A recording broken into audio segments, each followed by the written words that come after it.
A criminal justice reform advocate who was recently on Joe Rogan's podcast has just been arrested after human body parts were found in his home. When I got out, I made a decision that I was going to walk away, and I didn't care about what the consequences was.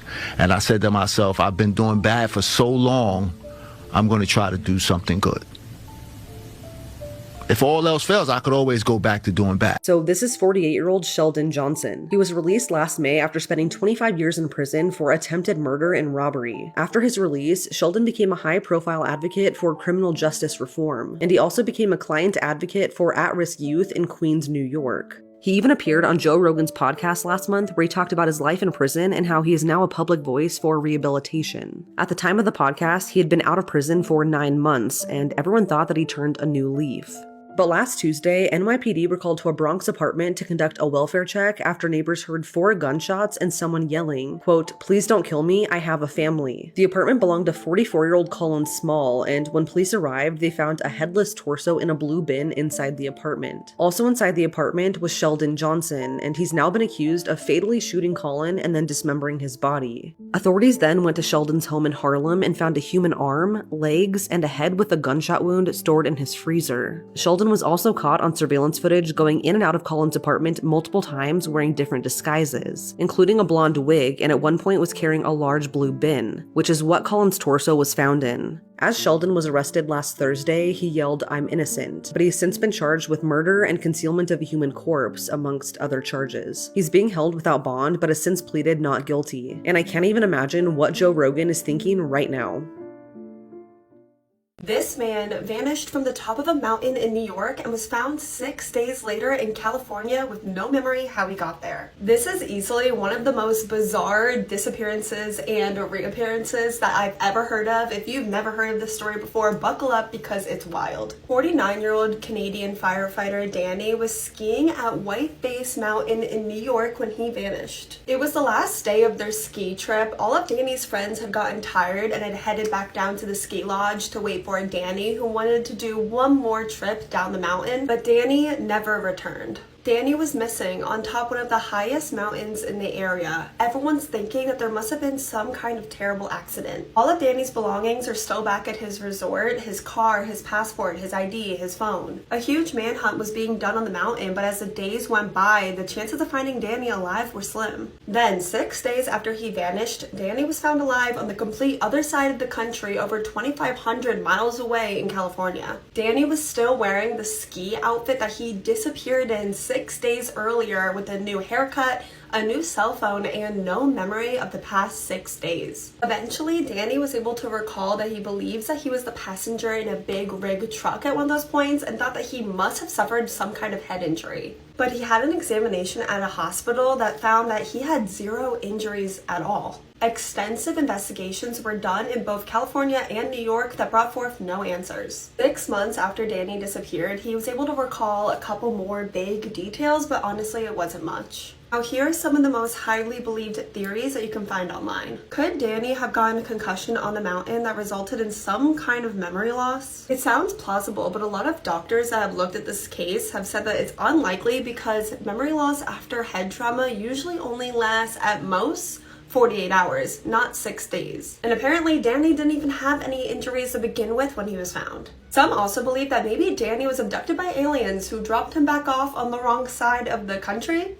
Some people also believe that maybe Danny wanted to disappear on purpose and start a new life, but then got cold feet. Honestly, I have no idea what I think happened. This story for real sounds like something out of fiction. To this day, we still have no idea what happened to Danny during those 6 days that he was missing, but let me know what you think happened in the comments. He was decapitated and eaten on the bus. Timothy Richard McLean Jr. was born on October 3rd of 1985 in Winnipeg, Manitoba. He was described as outgoing, full of life, and adventurous. Tim worked as a carnival worker, and this was a job that matched his energetic personality and love of travel. On the evening of July 30th of 2008, 22-year-old Tim boarded a Greyhound bus that was headed to Winnipeg. He had just gotten off of work and was ready to head back home. The journey was long, so Tim chose a seat in the back of the bus. He spent most of his trip just listening to music in his headphones and texting his friends. The bus made a stop in Erickson, Manitoba, and a man by the name Vince Lee would board the bus. Vince was sitting in the front but eventually made his way back next to Tim after a rest stop. Tim ended up falling asleep and had his head resting on the window pane with his headphones over his ears. Without warning, Vince took out a large knife and started stabbing Tim repeatedly. The other passengers on the bus were thrown into chaos and panic once they realized what was happening. The bus driver ended up pulling to the side of the road, and he and those other passengers fled that bus.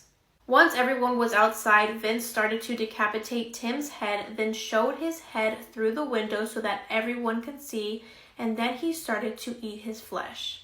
Once police arrived, the passengers of that bus were outside crying and throwing up while Vince was still inside of that bus consuming Tim. Vince refused to get off of the bus, which resulted in a police standoff for several hours.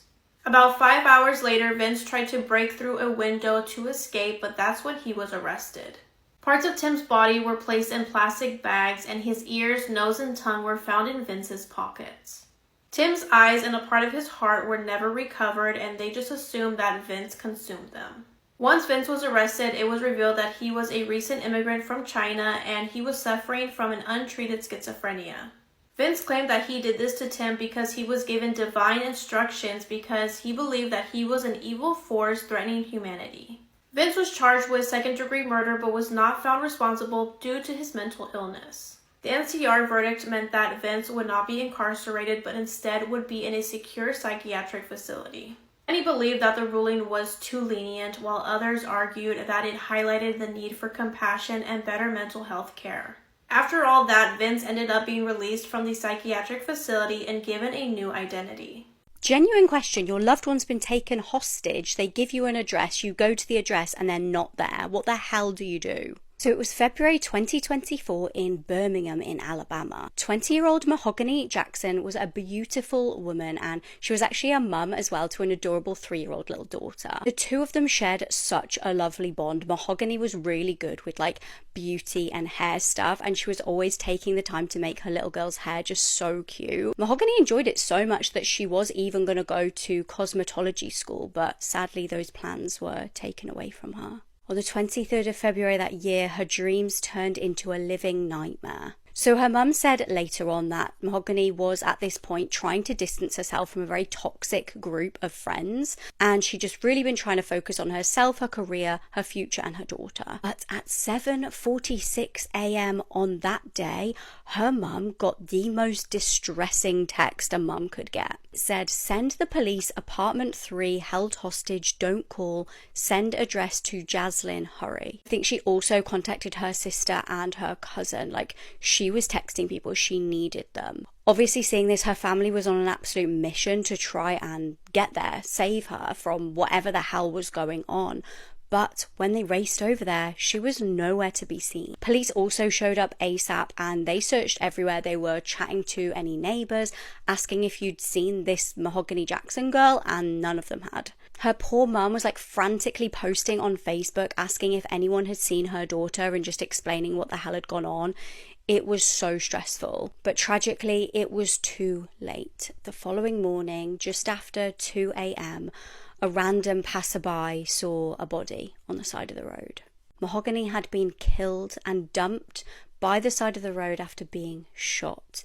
She was found naked and was in an absolutely horrific state. Police were straight on this, obviously. This was a very brutal murder. They needed to find out who the hell had done this, and pretty soon they did find some shocking news. She'd been SA'd and beaten, and it had apparently been videotaped, and these videos were like circulating online. There were also rumors they were being sold, which is just sickening. It's insane to me. And what was on these videos, I think just out of respect for Mahogany, I'm not going to delve into what was on these videos, but it was so degrading, it was so inhumane. One officer said the facts of this case are deplorable and sickening. The police actually charged 8 people, and I believe these are people that Mahogany previously called her friends. I mean, 1 person versus 8, she absolutely stood no chance, bless her. This is an ongoing case. I believe the state are seeking the death penalty against these 8 people that they've charged. This young man was decapitated and his head is still missing. I'm Caitlin, and this is the horrific murder of Christopher Hartley. 17-year-old happy-go-lucky Christopher travelled from his home in East Lancashire to Blackpool with hopes of finding work on the sunny Pleasure Beach, but he didn't have much luck. He ended up falling into the wrong crowd and began dabbling in different drugs such as cannabis and heroin, which resulted in him losing his flat, making him homeless. In the early hours of the 30th of December 1997, Christopher was roaming the cold, dark, wet streets with nowhere to go when he crossed paths with 21-year-old stranger Stuart Diamond. Stuart told Christopher that he had a room inside of a bedsit or a hostel and that Christopher was welcome to come and spend the night with him, and Christopher gladly accepted. The two men made their way back to the bedsit, which was on Park Road. This was around 3 a.m. Once inside of his room, it's believed that Stuart strangled Christopher till he either became incapacitated or he died. He then dragged the 17-year-old's body into his small ensuite bathroom and using an axe, he began to dismember Christopher into 3 parts, including decapitating him. Hours later, just after 1 p.m, the manager of the New Central Hotel was outside checking the bins when he noticed a Puma bag that shouldn't have been there. He unzips the bag and peers inside, and that is where he would discover the dismembered body of 17-year-old Christopher Hartley, but without his head. The manager quickly notified the police, who began a murder investigation. Stuart had actually already fled back to his hometown in Tralee, County Kerry Island, but the police would soon catch up to him after a routine check of the bedsit/hostel where they discovered blood inside of his room. Stuart was tracked down and extradited back to the UK to face trial. His trial was held at Preston Crown Court in 1994, where it was revealed that Stuart was no stranger to the police. 4 years before the murder, so when he was 17, he spent 30 months in prison after a knife attack where he left the victim needing over 100 stitches in their face. And when he murdered Christopher, Stuart was on licence for another violent knife attack. No motive was ever established for Christopher's murder, and Stuart refused to give up the location of his decapitated head. The trial lasted for around about a week, where at the end of it, Stuart Diamond was found guilty of the murder of Christopher Hartley. He was sentenced to life imprisonment and was told by the judge that it was unlikely he would ever be released. If you look closely, you can see the scratches on his face where she tried to fight for her life. It was May 2019 in Wiltshire in the UK. Ellie Gould was a beautiful 17-year-old girl. She was a student at a school in Chippenham. Now, she was more than just her look. She was really kind. She was really caring. She had this nurturing nature and she just always wanted to help people. She was also super intelligent. She was planning on going to university very soon. She'd been dating this guy called Thomas Griffiths. He was also 17, but they'd only been dating for like 3 months. It really wasn't that deep, and this was like a teenage relationship, and we all know that those don't usually last. In the short amount of time that they'd been dating, she was actually finding him just way too much. He was very overbearing, very jealous, very like overprotective, and she just wasn't into that. She was young, she wanted to enjoy her life, and she actually told her friends that she was finding it too much and she'd ended the relationship. But she also said he hadn't taken it well, so they were prepared for him to be pretty upset by this, but nobody was prepared for just how upset. The next day, Thomas actually emailed his teachers to say that he wouldn't be in school that day, and I believe he got the bus home. I don't know whether he went to school and then got the bus back. I don't know, but he was captured on CCTV on the bus anyway. He then took his mum's car and drove to Ellie's home and let himself in. Now, Ellie was there on her own. When he got there, he confronted her about the breakup and then just launched into the most disgusting, vicious attack. Firstly, he started to strangle her and managed to like incapacitate her by doing that, but things were about to get a whole lot worse. He then decided to grab a kitchen knife and start stabbing her over 13 times in the face and neck in just the most frenzied, horrific attack. As you can see by his face, Ellie did her absolute best to try and defend herself and scratch him away, get him off her, but she stood absolutely no chance. But Thomas wasn't finished. While Ellie lay there deceased, he cowardly tried to stage this scene to try and somehow make it look like she'd done this to herself. I mean, it was crazy. He put her hand around the knife to make it look like she'd stabbed herself, which is just wild. Then just left her body in a pool of her own blood on the kitchen floor.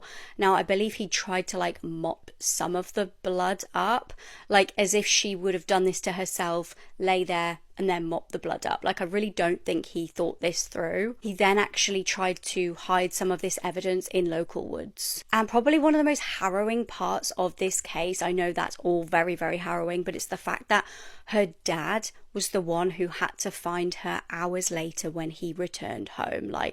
I cannot imagine a world where you find something like that. Like I said, Ellie really put up a fight, and good for her. She was really desperate to try and survive this.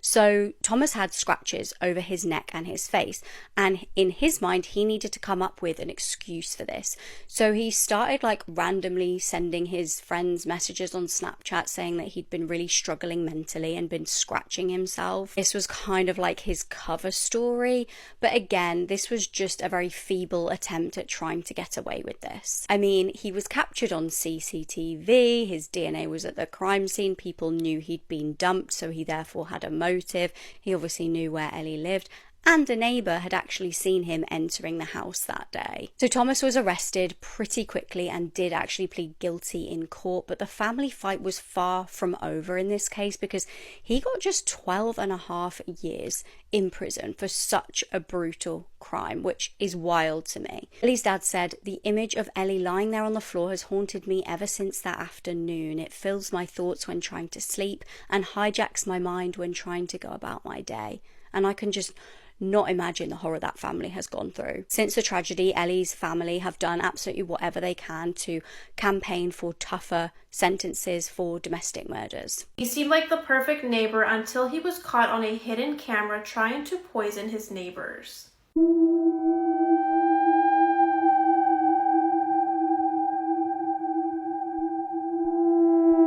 On June 7th of 2023, Umar Abdullah returned to his Tampa Bay apartment with his wife Samira and their 10-month-old daughter. They had just came back from a trip to Ohio and were ready to settle back into their daily routines. But once Umar stepped into that apartment, he smelled a sharp chemical smell. He decided to open every window in that apartment to hopefully air it out. The family didn't think too much of it. They thought maybe maintenance came over to do some painting and it was the smell from that. Samira even lit a scented candle and eventually the smell went away and they moved on. Samira then placed her 10-month-old daughter in her high chair so she could start making dinner for the family, but that's when she noticed that something wasn't right. They noticed that their daughter, who was usually cheerful and hungry, wouldn't eat. She was just fussy and squirming in her seat. That evening, all three family members started to experience fatigue and headaches. They assumed that maybe it was jet lag or they got sick from traveling, but the next morning everything got worse. Samira was too weak to get out of bed and the baby was crying and vomiting. Over the following week, the symptoms got worse and they were dealing with migraines and their daughter was still vomiting. A week passes by and Umar goes into his daughter's room to check on her and she is lying on her bed and right next to her there is a thick pile of hair, which meant that she went bald overnight. They were trying to figure out what could have been wrong with their daughter, but in the back of their head they remembered that smell. They were trying to figure out if that smell was from a leak, mold, or maintenance, and when Umar talked to the landlord, they confirmed that no one went into their apartment when they were gone. The next couple of days, inspectors went into their home to see if there was any leaks, mold, malfunctions, but nothing, and they could not figure out where that smell was coming from. At this point, all three were suffering from shortness of breath, so Umar called the fire department and they sent a full hazmat team. On June 25th, Umar could smell it once again, and this time it was stronger than ever, and he began to smell where it was coming from, and it was coming from the front door. He opened the door, but there was nothing in the hallway, but he noticed that there was a crack in the door just big enough for gas or vapor to seep through. That night, Umar decided to place a small camera in their potted plant that would be facing their front door. Just 2 days later, on June 27th, the smell returned, and that's when Umar decided to look back at the footage. As he was looking at the footage, a man walked up to their floor, knelt down by their door, placed a syringe in the crack of their door, and inserted it. Once he was done, he stood up and calmly walked away. Umar called 911 and that's when they arrested 36-year-old Xiuming Li. He was a quiet, soft-spoken man trying to get his PhD in chemistry at the University of South Florida. Xiuming was married and a father of 2, and he had once gifted a present to Umar and Samira for the birth of their daughter. Xiuming revealed that once their daughter was born, he was enraged every time she would cry or when they were walking or whenever they flushed the toilet. He was just so annoyed with the noise that they would make. He even tried to contact the police, but when the noise still persisted, he came up with his own plan. Xiuming made a concoction of harmful chemicals and injected it into their door for a whole month. His goal was to silence them and poison them. If Umar and Samira had not noticed that crack or put a secret video camera, they might have all died. Before Xiuming was prosecuted, he was deported to China. He has not been convicted, but if he ever steps foot in the United States, he will be arrested. Did you know that the world's youngest serial killer was a 10-year-old girl? So this case takes place in Newcastle in the 1960s. Modern architecture was the big up-and-coming thing, so a lot of places in this area were under construction. It was really common for all the local children to play in these rubbled sites. Their parents and the contractors that were working on these sites didn't really like all these kids playing in there, but it wasn't really a big deal until one day 3 kids went into one of these boarded up homes to play and explore and discovered the body of 3-year-old Martin Brown, who had been strangled. Martin's death came as a huge shock to the community. Parents with young children are terrified that there's some, adult stranger man that's attacking toddlers. A few months later, another toddler, 3-year-old Brian Howe, was in his front yard playing with his siblings, his dog, and 2 neighborhood girls, 11-year-old Mary Bell and 13-year-old Norma Bell. They had the same last name, but there's no relation. When it was time for everyone to go home, all of Brian's siblings returned back home, but 3-year-old Brian never did. His parents were immediately concerned and a search party was quickly formed. Tragically, later that night near a railroad, little Brian's body was found poorly concealed under some grass next to some cement blocks. Just like little Martin, Brian had been strangled, but his body was in even more of a worse condition with a long list of injuries, including the letter M carved into his stomach. A pair of broken scissors were found next to Brian that they believed were used to carve the letter M. Due to multiple reasons, including the small amount of force that was actually used against Martin and Brian and the poor attempt of concealing Brian's body, the detectives started to think that maybe the person they were after for these crimes was a child themselves. Investigators actually spoke with over 1,200 children, but were particularly interested in the 2 girls that were last seen with Brian, 11-year-old Mary Bell and 13-year-old Norma Bell. The 2 young girls seemed excited about the whole thing. They were laughing and smiling like the entire thing was some big joke. They admitted to playing with Brian the day that he died, but denied seeing him after lunchtime. But then a few days later, little Mary Bell changed her story, and now she's saying that she did see Brian after lunchtime, and that he was with this one 8-year-old boy from their neighborhood, and that she saw that 8-year-old boy hit Brian and then pick up a pair of scissors. The thing is that 8-year-old boy was literally on a plane the day that Brian died, so he couldn't have been with Brian, which I don't think Mary Bell knew. But also, the fact that a pair of scissors were found near Brian's body was not released to the public. So omitting that one detail directly linked Mary Bell to the crime, and both those girls, Mary Bell and Norma Bell, were arrested. Mary and Norma both tried to push blame on each other, but it was later confirmed that Mary Bell, who was only 10 years old at the time, acted alone in the death of 3-year-old Martin Brown. It's been highly debated for years how much involvement, if any, Norma had in the death of Brian, but both girls were arrested on 2 counts of manslaughter, but Norma was acquitted of all charges. Mary Bell was found guilty of all charges but released 12 years later at the age of 23 with a new name and a new life. So today, Mary Bell is out there somewhere. She's 66 years old. She has a daughter, a new name, and at least 1 grandchild. That has to be one of the scariest grandmothers of all time.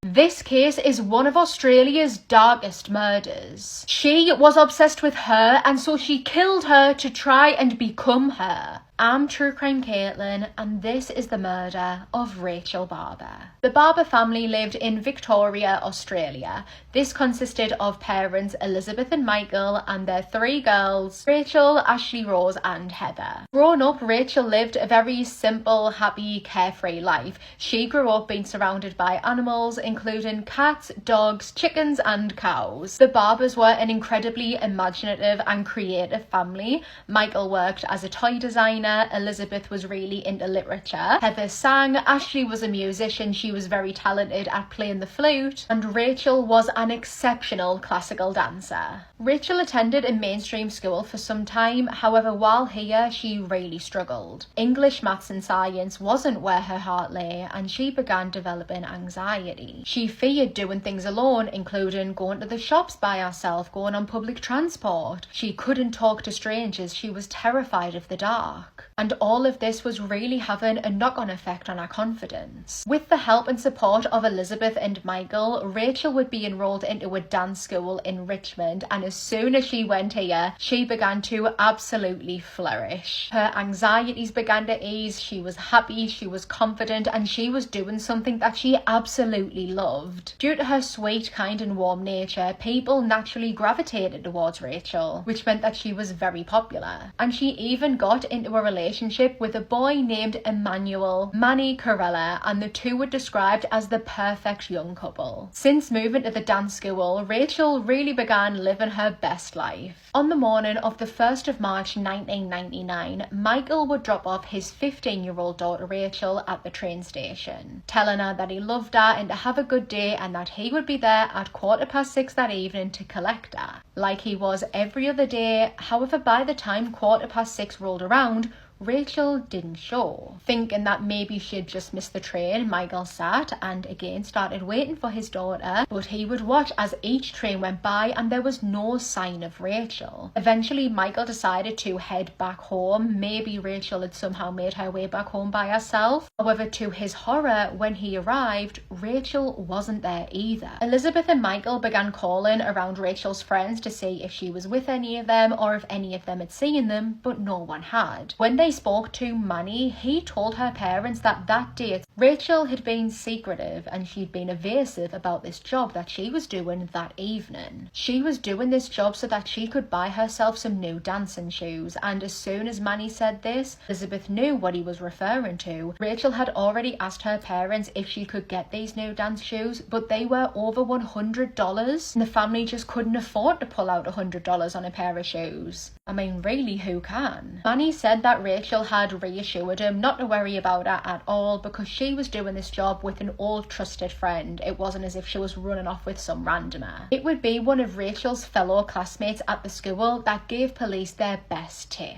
The classmate described being on the same train as Rachel and seeing Rachel sitting with another girl who was slightly older than she was. 2 girls clearly knew each other. They were chatting, they were joking, they were carrying on, and they seemed very comfortable with one another. Both of the girls got off of the train together at Prahan. Police began to trace the phone calls that had been coming into the family home in the days leading up to Rachel's disappearance, and 2 calls specifically stood out. These calls came from a blocked or an unknown number, and it was narrowed down that Michael hadn't taken that call, Elizabeth hadn't, and neither had the other girls, so it must have been Rachel who took the call. Because this is something they are able to do, the police were able to kind of unblock the number to reveal the number and see who that number belonged to. And after retrieving this name, the officers would go to Michael and Elizabeth and asked if they knew anyone by the name of Caroline Reed Robertson. Hearing that name, a wave of relief rushed over the parents because yes, they did know Caroline. Caroline was their babysitter, a girl who was just older than Rachel. A lovely, responsible girl who they trusted, and upon hearing this, they thought that maybe Rachel and Caroline had just took off together and went off on a little spontaneous trip or something like that, and that if Rachel was with Caroline, she was safe. Unfortunately, however, they would be terribly wrong. 19-year-old Caroline became introduced to the Barber family when one of her younger sisters befriended one of the younger Barber children. She would end up babysitting for the Barbers, who generally liked her. Why else would they leave their daughters with her. Unbeknownst to the family, Caroline developed an obsession, a fixation on 15-year-old Rachel. Caroline would compare herself to Rachel constantly.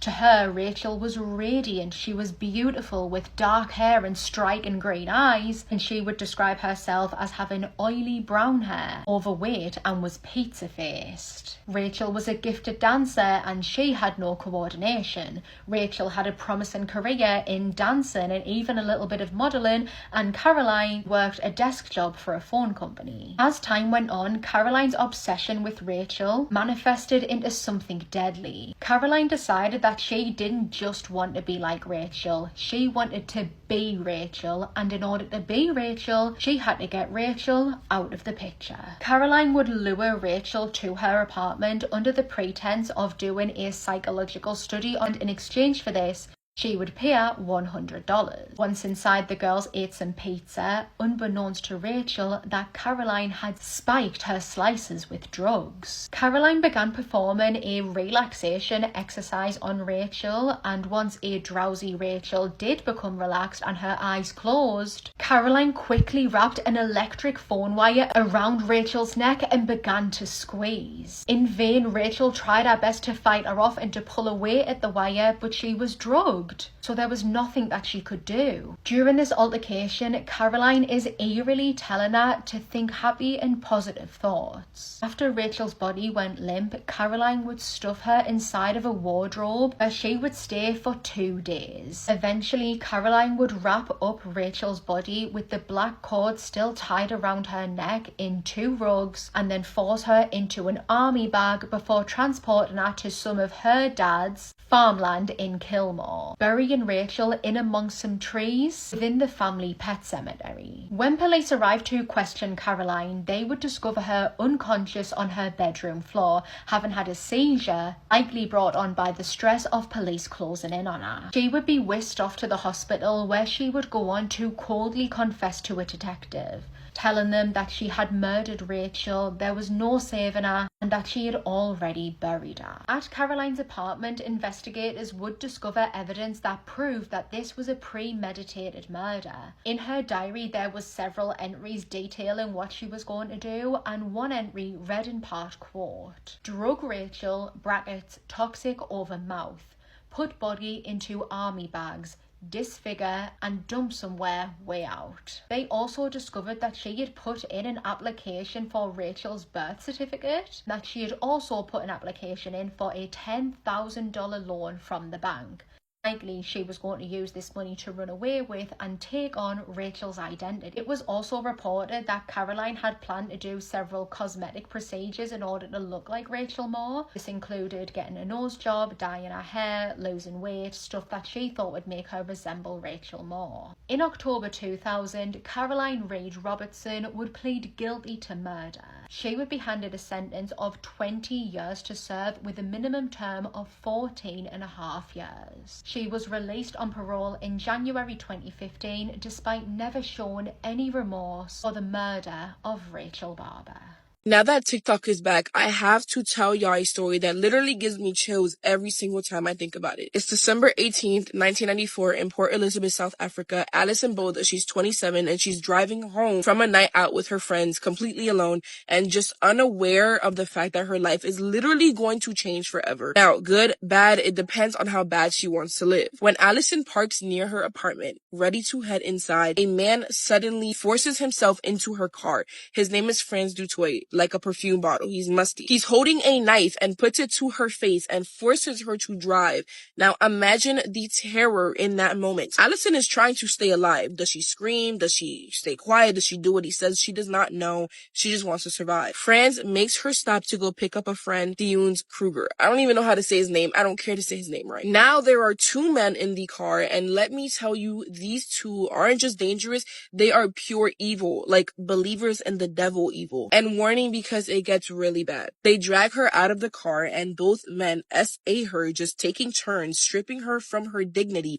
and then they beat her without mercy. But it does not end there. These men want to make sure that Alison does not leave that spot alive. Franz grabs a knife, starts her. He plunges the blade into her abdomen 30 times, and then they her throat 17 times. The wounds are so deep that her head is barely attached to her body. I'm not even joking. At this point, you're probably thinking, there's no way anyone would ever survive that, but Allison clearly is not anybody. She wanted to live that bad. These monsters drive away, leaving her in the dirt, convinced that they've killed her. I mean, you would think that you have from the way that she looked, but she's still alive, barely breathing. Her body is basically torn apart, but her brain is literally thinking, how am I going to survive this? Now, Allison knows that she has to move to be able to find help, so she gets up, but then she notices that her head is falling backwards. It's literally from the slices that she got from to her neck. And then at the same time, as she's holding her head, she has to hold her belly in because her guts were woozing out from the amount of times he sliced there too. Let me say this again. This woman with her head practically hanging off and her body like just coming out gets up and walks, bro. She stumbles to a nearby road, leaving a trail of blood right behind her until she collapses right on the side of the road. Not even a couple minutes later, a car pulls up and a young veterinary student named Tien Ireland, I think it was. He finds her. This man is a literal hero. I'm not even joking. He keeps Allison alive for an hour and a half, doing everything he can to keep her alive, to keep her conscious until paramedics arrive. Paramedics took an hour and a half. They said that they were going to take 15 minutes to get to her, but they took an hour and a half. If he was not there and she was the one that called 911, she would have been done. And so when they do get there, the doctors don't even know how she managed to survive. But by the grace of God, she remembers every single detail of the attack, even helping to ID both the men in the hospital that ended up leading to their arrest. Franz Dutoy and Theon Kruger are sentenced to life in prison for their unspeakable crimes. I just, no words. But Allison's story at 27 years old, it didn't just end with justice, it ended with resilience. Like, she refused to let what happened to her define her. Instead, she started sharing her story with the world, inspiring so many people to literally, no matter what you're going through, to find your own strength. So let me just say this, Allison Boda is not just a survivor. She's a fighter. She's living proof that the human spirit is capable of incredible, extraordinary things. Like, shout out to her. She's a badass. This British nana is currently sat on Bali's death row. I'm Trickham Caitlin, and this is Lindsay Sandyford. On the 19th of May 2012, 56-year-old Lindsay had flown from Bangkok to Bali, where she was arrested on arrival at the airport. During a routine search of the luggage, £1.6 million worth of cocaine was found within the lining of Lindsay's suitcase. She had been coerced into smuggling the drugs by a British antique seller and his wife. Lindsay cooperated with the police, aiding them in helping track down the traffickers. At her trial, due to her cooperation, the prosecution requested a 15-year sentence. However, she was shown no mercy and no leniency and was sentenced to death by firing squad. She would be sent to one of Indonesia's roughest prisons, Bali Kerabokan prison. I'm sorry if I didn't pronounce that right. During her time in prison, Lindsay has been quite reserved, not really mixing with the other prisoners. However, she would eventually become a grandmother figure to them. She hosts a knitting group where she teaches the other prisoners how to knit. She teaches some of the other girls life lessons. She has special privileges such as a mattress, and she is able to order steak from the canteen, which she does so once a week, ordering it medium rare. In Indonesia, when someone is executed by firing squad, they are given the option to either stand or sit while they're being shot at, and if the soldiers who are shooting at the prisoner don't kill them, a commander will approach the prisoner and then shoot them in the head. Lindsay does have a glimmer of hope to evade this fate. Due to new laws, there is a chance that Lindsay's death penalty sentence can be taken down to a life imprisonment sentence due to her good behaviour throughout her 11-year incarceration. If her sentence is reduced, there is a possibility that she could be brought back to the UK, where she will eventually be freed. This is the story of Renee Bowman. On September 26, 2008, the police received multiple phone calls of a young girl running up and down the street in Lusby, Maryland. The 7-year-old was semi-naked and covered in feces and blood. She was taken to the local hospital where she was clearly a victim of abuse and neglect. She told the police that she had jumped out of her bedroom window that was on the second story of her home. She was trying to escape her adoptive mother, 43-year-old Renee Bowman. She said she thought her mother was going to kill her and that same day the police got a warrant to go search Renee's home. The 7-year-old, who they did not name, also told the police that she was the last foster child left and her 2 adopted sisters had left. When the police made it to Renee's house, they asked her about the other 2 children, and she said that they went back to their biological family in Virginia. But the police searched the house anyway and came across this freezer, which contained the 2 small bodies of 7-year-old Jasmine and 9-year-old Minute, the 2 adoptive daughters that she just said moved back with their biological family in Virginia. Renee was arrested on the spot, and when questioned, she told the detectives that one child starved to death that she just would not eat, and the other child fell and hit her head. She pled guilty for the 7-year-old. However, she pled not guilty for the 2 murder charges for the deceased children. Renee's trial started February of 2010, and the 7-year-old was the key witness. The day she was rescued and examined at the hospital, open sores was found on her buttocks and her inner thigh, as well as marks on her neck that was caused by a cord or rope. She also had bruises on her hands and her lips. Renee admitted to investigators that she beat the child with a hard-heeled shoe. The 7-year-old, who is 9 now at the trial, told the jury that Renee would lock her and her sisters in a bedroom for days, with only a bucket to use the restroom in. She also used to beat the 3 girls with a baseball bat, and the now 9-year-old said that she choked them so much that she had lost count. She said that she had went unconscious multiple times while being choked by Renee. The girls were never enrolled in school. Even the neighbors said that they never seen any children at the house. The autopsy report was revealed in court that Jasmine and Manette had died from asphyxia in 2006.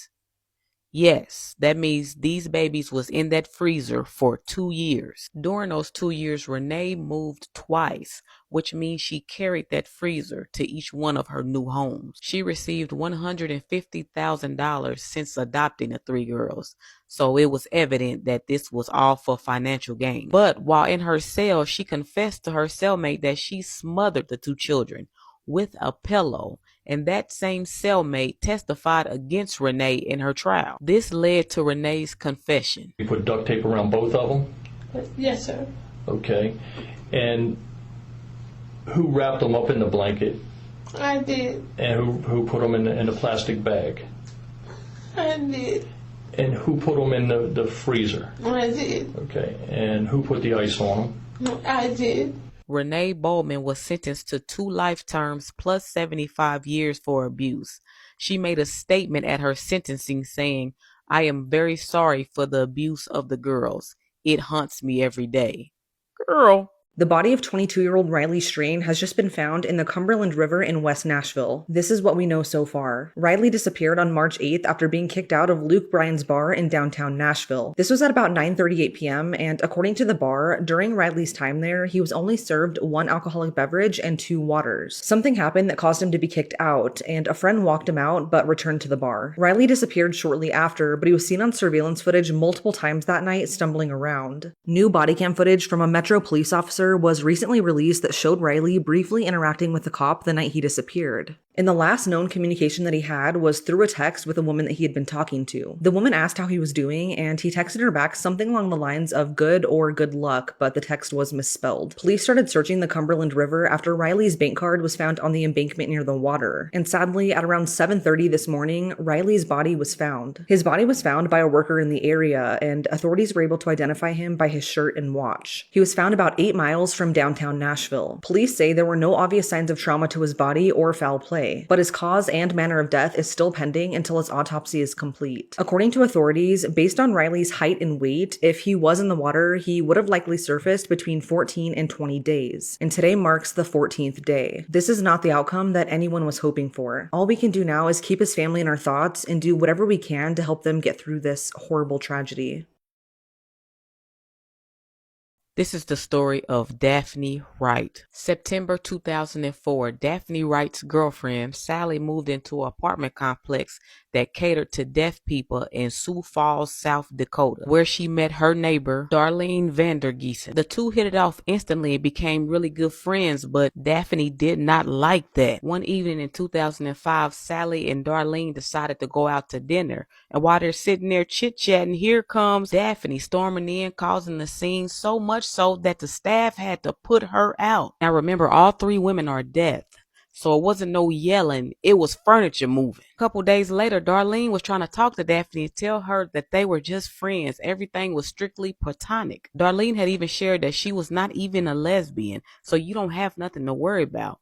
But Daphne was not trying to hear it. The two would argue like crazy. Daphne would send Darlene insulting emails, talking about her weight, talking about her looks. But Darlene never got out of character. She like, you doing all this for nothing. I don't want your woman. So on February 1st, 2006, Daphne says, you know what?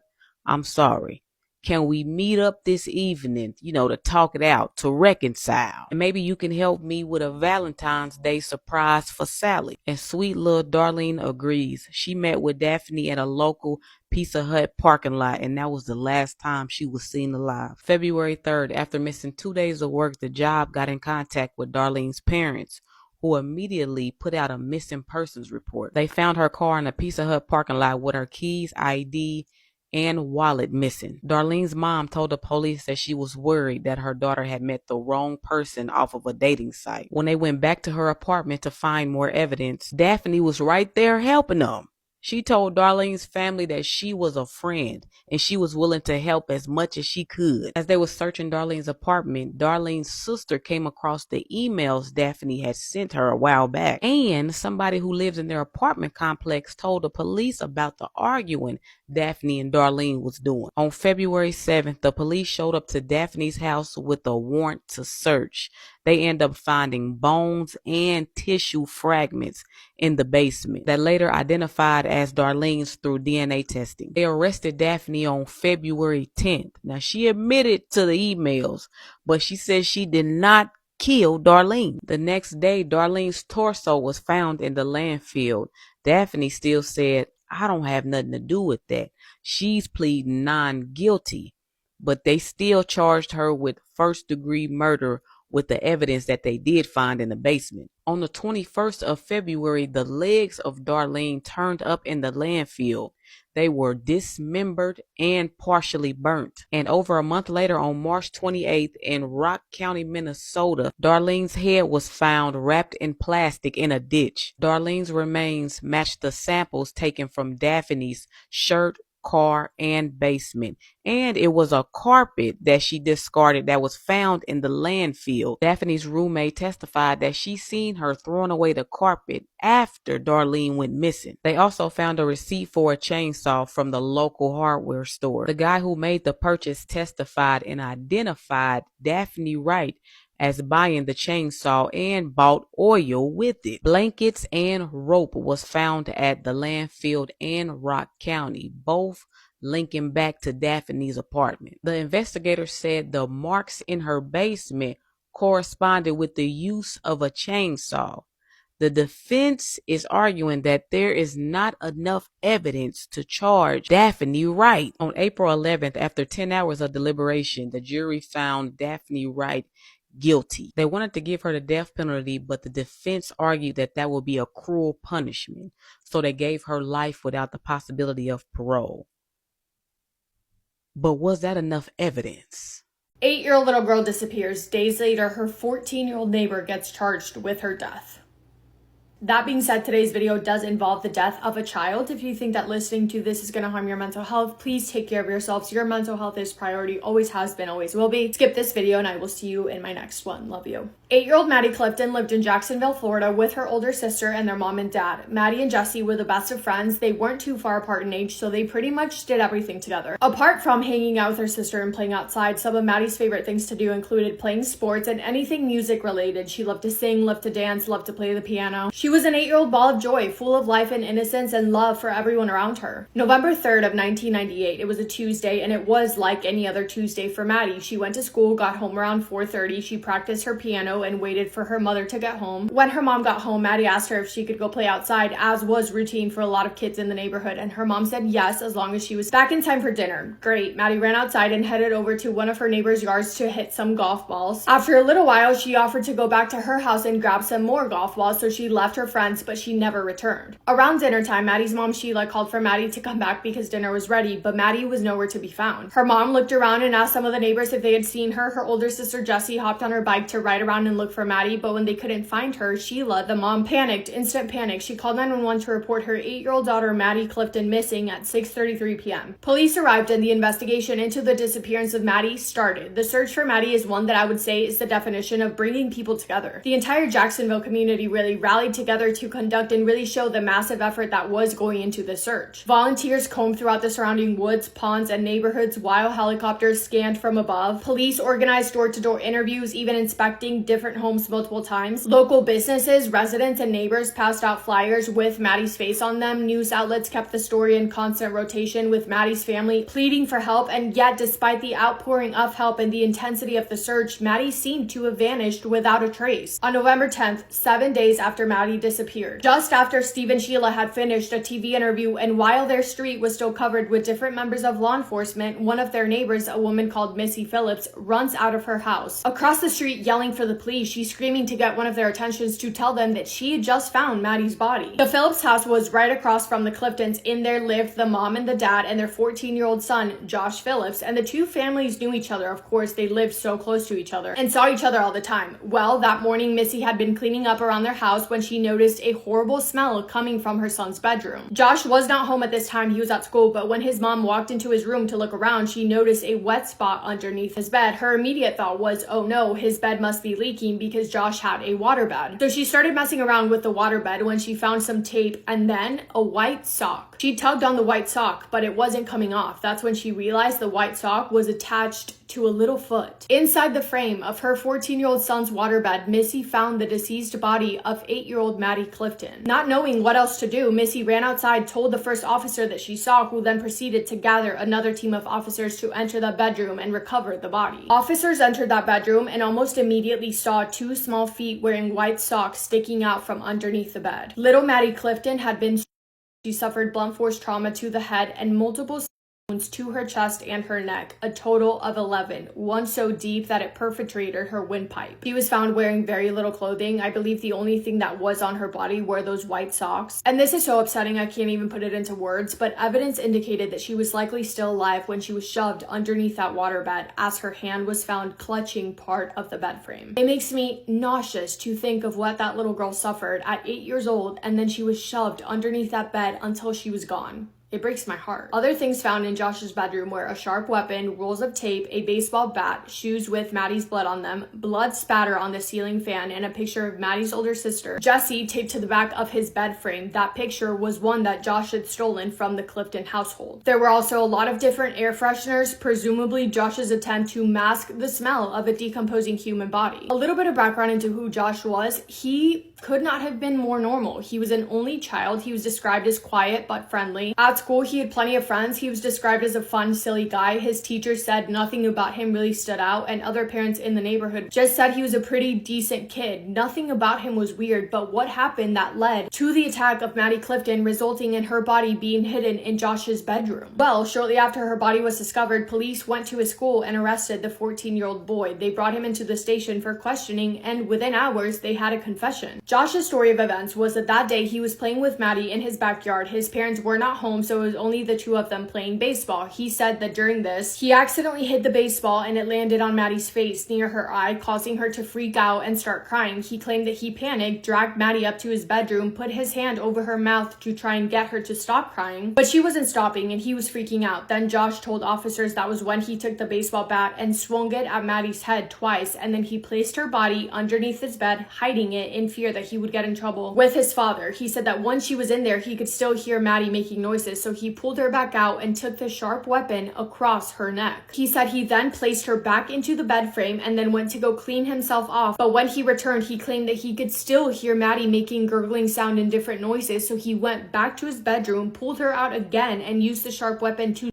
in the lungs so she would stop breathing. Need I remind you, this is a 14-year-old little boy talking about what he did to his 8-year-old neighbor. But this didn't really make any sense. For one, there was no physical evidence on the baseball bat that would support the version of events that Josh was claiming were true. And more importantly, Maddie's injuries did not support that idea either, so Josh was lying. It is highly believed by a lot of people, including some of Maddie's family members, that Josh Phillips intentionally lured Maddie to his bedroom that day with the sole intent to end her life. It being an accident just doesn't really add up. And there's also the fact that Josh was not allowed to hang out with Maddie or Jessie, her older sister, because he had previously made a weird comment to one of them that left the parents feeling very uneasy about him, and the girls were told that they were not allowed to hang out with him, so Maddie would not have gone out that day and played outside with Josh because she knew that she wasn't allowed to. And Josh was also known to have a crush on Jessie, the older sister, who was 11 years old at the time. And remember the picture that I said they found on the back of his bed frame? He did steal that picture from the Clifton household. I mean, I guess we don't know for sure, but that picture used to be in the Clifton household, and then it went missing. Nobody gave it to him, and he had it. It was found in his bedroom. He had to have taken it. So there was a couple of weird things already with him in regards to the Clifton girls, and for him to end the life of an 8-year-old little girl, hide her body, attempt to clean up the crime scene, and hide the smell of a decomposing human body with air fresheners, for him to sleep on top of decomposing human remains night after night after night, and then join in on the search efforts while knowing full well where she was and what happened to her, it makes this whole story look completely intentional, in my opinion. Josh Phillips was charged with first-degree murder. Despite his age, the decision was made that due to the nature of his crime, he would be tried as an adult. The trial started on July 6 of 1999. It had to be moved outside of Jacksonville to find a fair jury for Josh to receive a fair trial. The trial only lasted 2 days, and despite his confession, Josh pleaded not guilty. However, he was found guilty and sentenced to life in prison without the possibility of parole. In 2020, when Josh would have been around 36 years old, he submitted an appeal to the Supreme Court, but his appeal was turned down. The court didn't explain their reason for declining to hear the case, but they have stated, quote, "The facts demonstrate the brutality of the murder of Maddie Clifton. Her death was not accidental, it was intended. Her death was not quick or painless, it was long and agonizing. These facts also highlight disturbing aspects of defendant's behavior. 1, the callousness and ruthlessness he demonstrated in the murder itself. 2, the cool, calm, and collected manner in which he carried on life, even in helping in the search. And 3, the fact that he slept on top of her body for 6 days. All of these actions indicate to the court the existence of something far more than mere immaturity or the inability to assess consequences," end quote. Today, Josh is 41 years old, and I'm happy to say that he is still behind bars. Maddie's story devastated her family members and her loved ones in unimaginable ways. Her parents, Steve and Sheila, were shattered by the loss of their daughter. Everything that comes with a loss of a life that you created that was so loved and taken in an instant was so much for them to bear. And they both dealt with their grief in different ways. The two of them, I'm pretty sure, were high school sweethearts. And it makes me so sad to say that the loss of Maddie was such a hard one for them to take that it separated them. They got divorced after 25 years of marriage. Maddie's best friend, her older sister Jessie, also suffered deeply. She has spoken publicly about the intense grief, guilt, and trauma the family endured, and about how every single aspect of their life has been touched by Maddie's absence. The loss of Maddie is something they have carried and will forever carry with them, and she is and will continue to be loved and missed every single day. That is all I have for today's case. This one made me physically ill, and it made me want to throw up at more than one part. But thank you all for sticking around and for listening to Maddie's story. I hope you guys are having the best day. If not, go do something to make it the best day. Make somebody happy, and I will see you in my next video. Massive kiss on the forehead to every single one of you.